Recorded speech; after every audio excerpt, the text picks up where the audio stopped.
Hello everybody. It's the second time I get to see a mug this time. You'll have to put up with the light conditions because I haven't got much better. I brought some notes, so hopefully I won't stutter so much this time. Okay, so following on from the last video, I mentioned all this controversy about the dialects, different ways to pronounce things, different ways to pronounce the Messiah's name, and everybody just genuinely bickering and being nasty to each other. By all means, debate, try and find the truth, present it, but just don't attack each other. So this is my take now on what I believe the name is. Now obviously you can see all these things, you can probably work out part of what I'm going to tell you. If you've looked into these things a lot, you probably know everything I'm about to say from a particular viewpoint.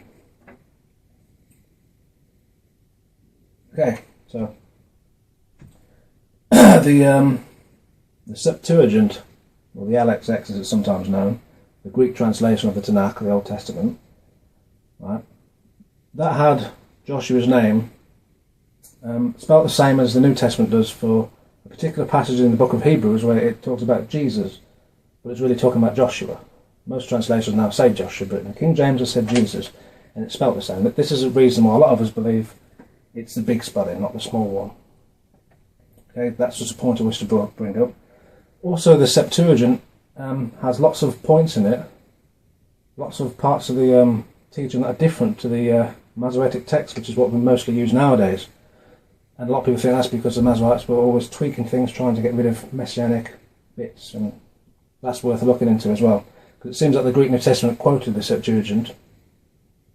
That's just another point I think is important.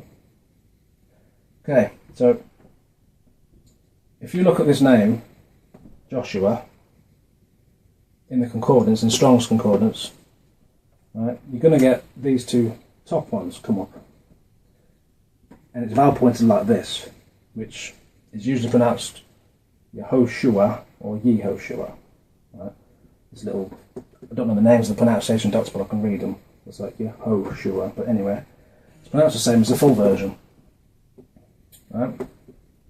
Now many of us also believe that really, instead of Yeho, you're supposed to pronounce it Yahoo.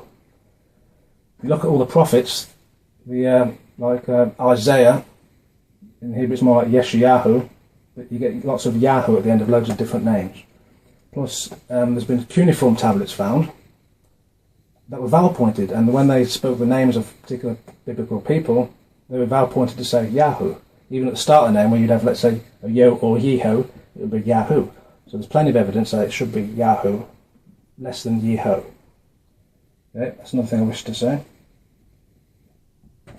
Now, this top version, Yahushua, as I pronounce it, is found 2 times in the Tanakh. This version is still pronounced vowel pointed to say Yehoshua or Yehoshua, is found 216 times. So I know a lot of you go, okay, well, that's a majority, that must be it. We hate vowel pointing, so we get rid of the vowel pointing, so therefore we're now going to go Yahusha. Alright, fine, no problem, whatever. Might be true, but I don't think it is, as this video will show you. Now, I'll come on to the bottom one in a minute. Again, it's pretty obvious, but I'll come on to it later on. There's a person who I was talking to recently, and he led me towards 2 different websites. That you might know about this, but I didn't know about it. And I think one's called the Dead Sea Scrolls Digital Archive, I think. And on that, you can actually look at the genuine fragments of the scrolls themselves, the actual scrolls taken photographically. Now, and there's another site where somebody's looked at all this and they found those different things and they transliterated it into modern Hebrew and compared it to the Masoretic text. Now, there's some interesting differences. And the Dead Sea Scrolls are allegedly about 1,000 years older than the Masoretic text, which, in my view at least, puts it up there, in terms of importance. And it agrees with the Septuagint quite often as well, which is interesting, because the Septuagint is a bit more messianic in places. And it seems like, so the Masoretes took bits out, we know this. But I did some studying on this other site, I'll put the links down there. And with the modern vowel points at least, I can read a teeny bit of Hebrew, with the modern vowel points at least, if you look at Joshua 6:7 in the Masoretic text, it kind of reads Vayomer El Ha'am, which is a bit like and he spoke to the people. If you look in the Dead Sea Scrolls, it's Vero Nome Yahushua, top spelling, El-Ha-Am. So, and he spoke, Yahushua is the one who spoke to the people. Or we will translate it, and Yahushua spoke to the people, or Joshua. Okay, so that's one interesting difference right there. That's showing you that the Dead Sea Scrolls is spelling it Yahushua with the second vav, or wow. Okay, if you go to Joshua 6:8, you notice that you'll have in the Masoretic text, again, it's spelled like this. But in the Dead Sea Scrolls, it's spelled like this. Okay? Again, these numbers are for the Tanakh, not the Dead Sea. Okay? So that's one point. And you can see it on the screen, I'll put them on the screen in a bit. Joshua 6:10. Masoretic text, you have this one. And again, in the Dead Sea Scrolls, you have the top one, the full version. Joshua 7:16. Same issue. Exactly the same issue. I'll wait a second so you can look at it. By all means, pause the video. That'd probably be the best bet. Okay. Joshua 8:3. Exactly the same issue.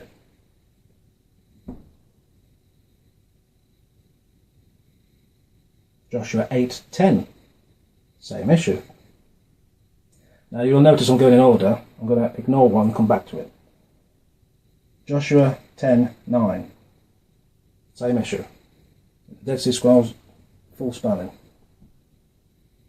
Now I've not seen them with my own eyes, which I'd like to because I've been looking at the Dead Sea Scrolls themselves and I've not managed to find them all. But this website has found them, if it's trustworthy, which I think it is. I've got no reason to lie. I don't think they have any reason to lie. I trust it. It's up to you what you trust. I'm still looking in the text to find it myself. So far, I've found the full version in the Dead Sea Scrolls with my own eyes once. And it seems to be the place where everybody else has found it as well. But interestingly, if you look above it, it says Yahusha ben Nun. So you do get the short version. It looks like it says Ben Nun after it, son of Nun. But then directly below it says Yahushua. It's exactly the same issue that the Tanakh has. Two spellings, same person. Even in the same passage sometimes, it's strange. Some people believe vowels are removed and put back in later to make a spiritual point. Reason being, take someone's vav out the name, they've lost their vav, their nail, their hook, their tempe, their connectivity, their stability. So there's something going on wrong in their life. And later on in the text you find out it's been reinstated. This could be a genuine spiritual point that's actually happening. It could be, or it could just be scribal awkwardness. So anyway, you have that issue. It's on the. You can see it on the screen. I'll put it there. There you go. If you look there, you see it. I've tried to put it so to make it clearer. I'm going to put it. Yeah. But going back a bit anyway. If you go to Joshua 8:35. Right, one sec. I've recently got a copy of the Hallelujah Scriptures. So I'm still looking into it. So far, I'm quite happy. But if you go to Joshua 35, it reads, "There was not a word of all that Moshe had commanded, which Yahushua did not read before all the assembly of Israel, with the woman and the little ones and the sojourners who accompanied them." When you look on the text, and I'll put it on the screen, there you go. You see that basically, in the Dead Sea Scrolls, Yahushua is there twice, but in the Masoretic text it's there once. And it's kind of saying, there was not a word of all that Moshe had commanded, which Yahushua did not read. So basically, Moses commanded something, Moshe, and Joshua or Yahushua read it. We know really, that the one who actually commanded things was Elohim. He used Moses, or Moshe, as like his vessel to command. So with the Dead Sea Scrolls, they took out an entire verse, or no, not an entire verse, but they took out two words, which is between Moshe and Asher, which is like who, which, that. You have Et Yahushua, which is interesting. It's spelt with the top spelling, but those you probably know, you might not know, Et, it's got several meanings. One of them's just a grammatical meaning. It's kind of saying like, this is what we're talking about. But another meaning, dog, how you doing, dog? Another meaning, it's kind of like a divine marker. And in the New Testament, when the Messiah said, I'm the Alpha and the Omega, in Hebrew that's Aleph and the Tav, and that's et, or at. So this is possibly saying, yeah, okay, Moses commanded things, but really it was Aleph, Tav, Yahushua who commanded them, which is very messianic. Me personally, I think the Masoretes looked at this and went, oh dear, it sounds a bit too Christian on its own. What do we do? Mordecai, come here, lad. What do we do? I don't know. Just rub it out, sod it. That's what I think they've done. I think they just took it out completely. You know, I think that's evidence in itself. They have a bit of an agenda on the go. There's no reason to remove that. So hopefully I've showed you several examples now where the Dead Sea Scrolls has Yahushua, and the Masoretic text has Yahusha, but with vowel pointings to say Yahushua. So those of you who keep going, oh, we can't trust these vowel points. Okay, fine, don't use the vowel points to actually pronounce things. So don't go Yahushua. By all means go Yahushua or Yahweh or whatever you want to do. But they're still useful for showing you where things have been tweaked, because I've colour coded this red to red because that vowel represents that little 3 dots there. And again, in the Tanakh, Old Testament, it's only twice you see the full spanning, but in the Dead Sea Scrolls it's a lot more than twice. Now, that's that bit out of the way. Yeshua, or Yahshua, depending on how you want to pronounce it. I found it using a program called eSword, which is free, download it, 30 different times in the Tanakh, so I put 30 there. Once, it's referring to, it says Yeshua ben Nun. This book here, Yahushua, you know, but it's called Yeshua. So it's showing you that there's a relationship, a bit like Jonathan versus John. If you look in Nehemiah 8:17, that's where you see that reference in Ben Nun, son of Nun. In the King James it says Jeshua, but if you look and if you click on it with the concordance, go to H3442, it'll show you that it's referring to Joshua, Yehoshua ben Nun. And there's a little link where it shows you, so it says go here, so if you click H3091, it takes you to here. So it's showing it's kind of the same person. All these points together makes me believe that the full name, proper name, is Yahushua, not Yahusha. Well, I can't fully deny this because these points I've just made. And also, if you look in New Testament texts of Greek and Aramaic, it says Yeshua. I'll show you something. Now this is the AENT, the Aramaic English New Testament, which I hold in high regard. I bought it because it's mostly a copy of the Peshitta texts, the family of texts written in Aramaic. Now this is Aramaic as well, but this is like calligraphy, Aramaic, Estrangelo I think they call it. A lot of people believe it's the original New Testament. I don't, but I do believe it's one of the oldest. I believe this corrects the Greek in certain areas. I bought this partly for that, partly because it's Hebraic, partly because this has loads of footnotes. I know a lot of you don't like footnotes. I personally do. You don't have to believe them. But at the back of it, find it. Now you've got a contents page. All this is basically a book. Yeah, okay, it's a man's opinion, it's a book, but I found it very useful, so go and get this. Then this is a second edition, written in Estrangelo. If you get the latest edition, it's a 5th edition, and it's written like this. So anyway, go to Luke 1:31. It was, for behold, you will receive conception and bear a son, and you will call his name Yeshua. Okay, so if you then look over to the Aramaic,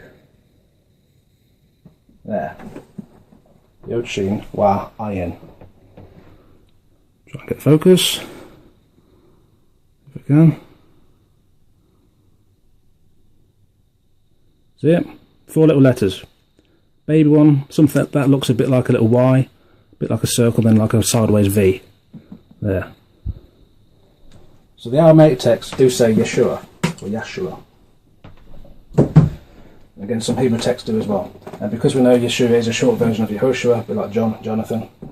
Right. Personally, I can accept them all, but I think this one, and secondary, this one.